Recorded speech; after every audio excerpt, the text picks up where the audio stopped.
కొట్టాడకు మనం సిద్ధంగా ఉండాలి. ₹1,00,00,000 భూమి ఇప్పుడు 50 లక్షల కాడికి వెళ్ళాడు.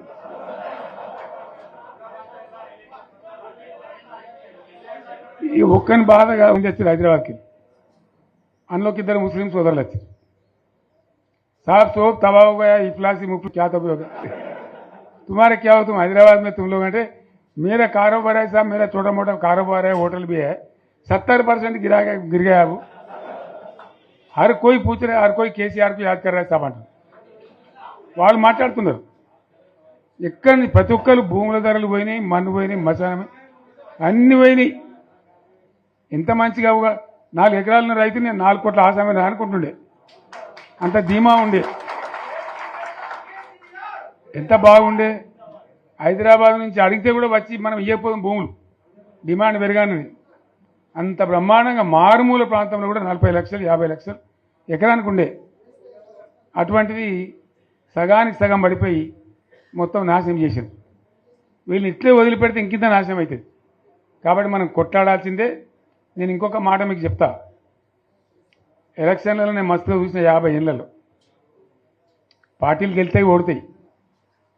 ఇంత మాయలు మీ ఏడాది లోపలనే కాంగ్రెస్ పార్టీ దొరికితే కొడతాం రాని అంత కోపంలా ఒక్కటే ఏడాది లోపు. ఇంకా వాళ్ళ బొంద తెలివికి నిన్న వాని పార్టీడే మంది పెట్టాలి, అదేందో పోలింగ్ పెట్టిన వాడు చూసిరా మీరు. ఆ పోలింగ్ పెడితే 70% మనకు వచ్చింది, 30% మనకి వస్తుంది. వాడు పెట్టింది మనం పెట్టింది కాదు. 75 ఇది పరిస్థితి. అదే నేను ఏమంటున్నా అంటే, ఫామ్ హౌస్ అంటే ఇక్కడ ఏముంటుంది, వారి ఉంటుంది, మక్కు ఉంటుంది, అల్లం ఉంటుంది. కాంగ్రెస్ వాళ్ళు అయితే మనిషి తెరిస్తే పారబడి తవ్వచ్చు కూడా ఇక్కడ లంగత. దీన్ని ఫామ్ హౌస్ అని మనం బదనాం చేసి అంతే కదా. నేను ఏమంటున్నా అంటే, అన్ని మబ్బులు వీడిపోయినట్టు ప్రజలకు అన్నీ తెలిసిపోతున్నాయి. మంచి ఏంది, చెడ్డ ఏంది, ఏం జరిగింది అన్నీ ఇంకా ఘోరమవుతుంది నేను చెప్తున్నా. వీళ్ళ తెలివితక్కువతనానికి ఏమైంది, నిన్న మొన్న రిపోర్ట్ వచ్చింది. Comptroller and auditor general of India అని కాగ్ అంటారు దాన్ని. కాగ్ రిపోర్ట్ వచ్చింది.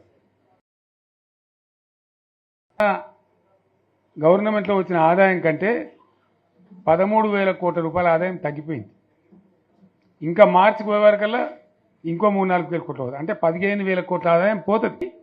15,000 కోట్లు పెంచుకుంటూ పోయినా నేను చెప్పి చేసుకుంటూ పోయినాం. ఏడాది 10 నుంచి 15,000 కోట్ల ఆదాయం పెరిగేది మన టైంలో. అంత జాగ్రత్తగా మనం వ్యవహారం చేసినాం. ఇలా ఉల్టా 15,000 కోట్లు పడిపోయింది. ఇంకా వాడేమి ఇస్తాడుగా,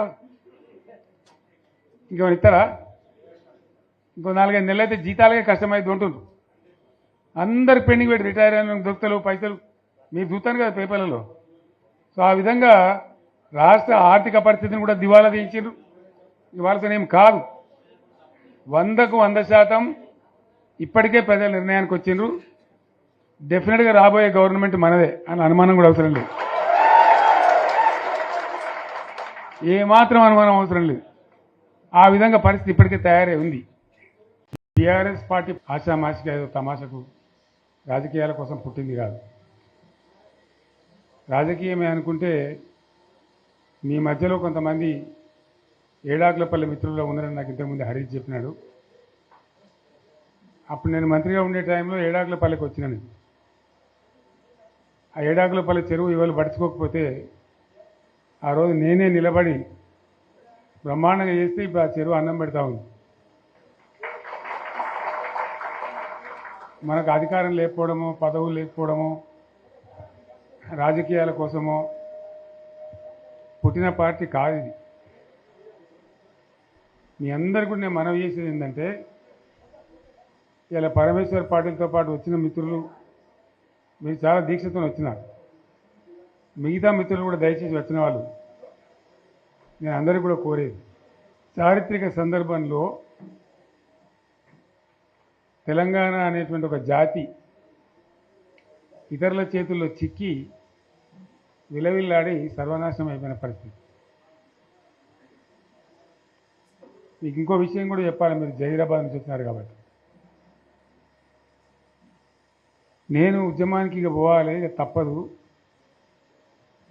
తెలంగాణ అయితే తప్ప ఈ గడ్డకు విముక్తి రాదు, ఈ రైతులు బాగుపడరు, ఖచ్చితంగా 600 తేల్చుకోవాలని చెప్పి ఒక నిర్ణయానికి వచ్చినాయి. నిర్ణయానికి వచ్చిన తర్వాత రంగారెడ్డి జిల్లాలో నాకు ఒక భూమి ఉంది. ఇక గవర్నమెంట్ ఇళ్ళలో మనం ఉండొద్దు కదా ఉద్యమం చేసేటప్పుడు, ఇండిపెండెంట్గానే ఉండాలని చెప్పి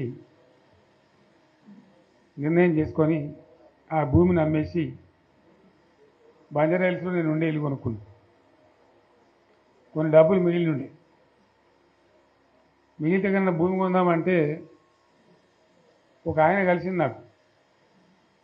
వాళ్ళు కలిసిన ఆయన కాళహస్తి ఆయన గోపాలకృష్ణారెడ్డి అని నా దోస్తుండే. ఎక్కడ పోయినామంటే ఇట్లా ఇల్లు కట్టుకుంటున్నానని చెప్పి కొన్ని డబ్బుల్ని భూమి కొనుక్కోవాలంటే నెల్లూరు ఆయన ఒక ఆయన ఉన్నాడు, నేను రేపు చెప్తాను నీ దగ్గరికి వస్తాడు, ఆయన తీసుకుపోయి నీకు భూములు చూపెడతాడు అని చెప్పాడు. ఎవరు? నెల్లూరు ఆయన. సరే రాని మానికైతే చూద్దామని నేను పొద్దున వచ్చింది. వచ్చిన తర్వాత పోదాం సార్ అని బయలుదేరిన తర్వాత ఇక చక్కగా నారాయణఖేడ్ దాకా పోవాలి సార్ అని. సరే మంచిది పా అని చెప్పి సదాశివపేట కన్నా ముందు నుంచి చూపెడుతుంది నాకు. సదాశివపేట కన్నా జర ముందు నుంచి ఆడ 1700 ఎకరాలు ఆయనే అడ్వాన్స్ ఇచ్చింది. 1700 ఎకరాలు. ఇక ఆ నుంచి ముందుకు పోతుంటే ఇది పలానేది, ఇది పలానేది, ఇది పలానేది చెప్పుకుంటా జైరాబాద్ టౌన్కి వచ్చింది. వచ్చిన తర్వాత కొంచెం మన ఇప్పుడు అది మొగడంపల్లి మండలం అయిందేమో, ఆడ దిక్కు తీసుకొని పోయింది కొంత దూరం. అప్పుడు జైరాబాద్ మండలం ఉండేది. తీసుకొని పోయి చూపించింది ఇవన్నీ పలాంది. అలా ఒక్కంది కూడా మన తెలంగాణలో పోయలేదు, అన్ని ఆంధ్రలో పోయలేదు. సరే ఇంకేం చూపెడుతున్నాడు అడిగింది. ఇంకా చాలా ఉన్నాయి సార్, నారాయణఖేడ్కి కూడా పోవాలి, నాకు అర్థమవుతుంది కదా, తెలుస్తుంది కదా అని చెప్పి సరే ఇక లద్దు బాయ్సాబ్ ఇక రేపు తిరుగుదామని చెప్పి తెల్లారి మళ్ళీ తీసుకొని పోయాం. ఇక పోయి అటు నారాయణఖేడ్ దిక్కు చాలా దూరం పోయినాం. మన బీదర్ రోడ్ పోయి పోతాం కదా, అటు చాలా దూరం పోతే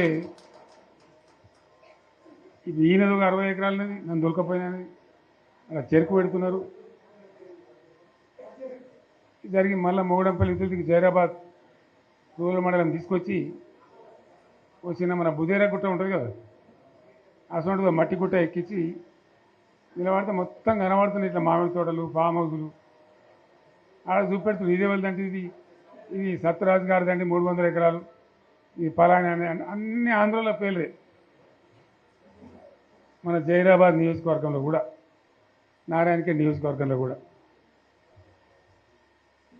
అవి చూసిన తర్వాత